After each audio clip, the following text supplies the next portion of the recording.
If you told me the day I retired that one TSP decision, one, would cost me thousands of dollars, I wouldn't have believed you. I thought I had done everything right. Honey, I had not. So let me back up. When I retired, y'all know my story. I was already dealing with the 327-day OPM backlog, living off interim pay, doing everything I could to stretch every dollar. And in the middle of all that stress, I had a TSP balance just sitting there. I thought I understood it. I'd read the pamphlets. I'd been contributing to it for years. I felt like the TSP was the one part of my retirement I had actually figured out. That's exactly the problem.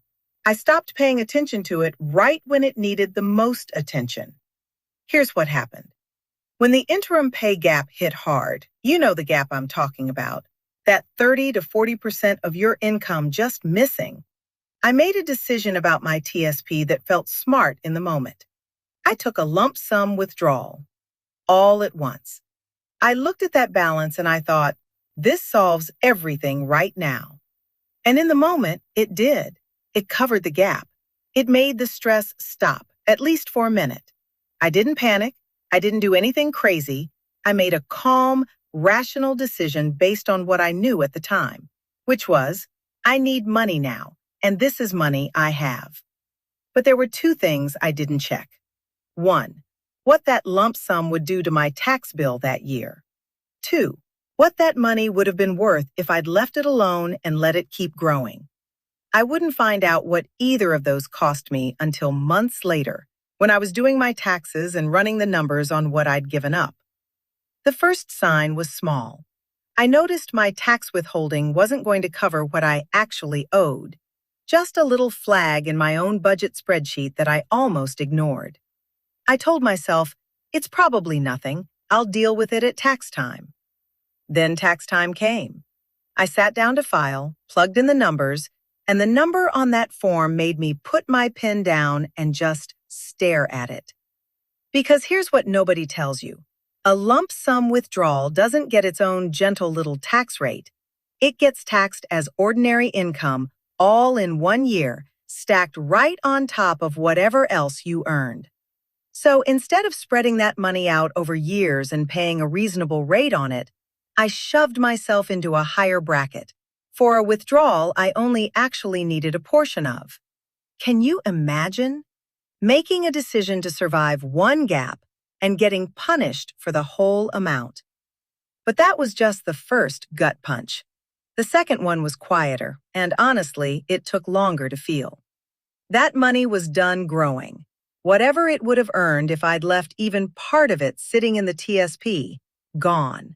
Not because the market crashed, not because of one bad year, because I pulled it all out before I had to.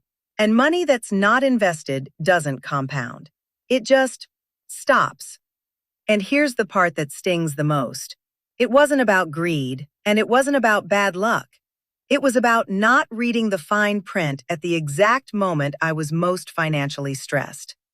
That's the trap. When you're already white-knuckling your interim pay, you're not making a TSP decision with a plan. You're making it with your nervous system, and those are two very different decisions. Now, here's exactly what I'd tell the version of myself who was about to make this decision. 3 things. Rule 1. Never touch your TSP allocation or withdrawal timing while you're mid-backlog and stressed. A partial withdrawal or a loan option could have covered the same gap without the tax hit or the lost growth. Make that decision before you retire, when you're calm, not during month 6 of waiting on OPM. Rule 2. Read your TSP withdrawal rules the same way I told you to read your annuity contract. Every single page before you need the money, not after. Rule 3. If you're not sure, ask. A fee-only advisor, a TSP specialist, somebody, because thousands of dollars is too expensive a way to learn something you could have asked about for free. Here's where I am now. That mistake is behind me, and honestly, it taught me to build a real bridge fund and a real TSP strategy instead of just hoping it worked itself out. And that foundation, getting my finances actually solid instead of just surviving, is part of why I can even think about what's next for me. I'll tell you more about that soon. Real retirement, real money talk, real mistakes. That's what this channel is for. If this helped you, save it. Share it with a federal employee who's about to retire. And if you haven't subscribed yet, hit that button right now.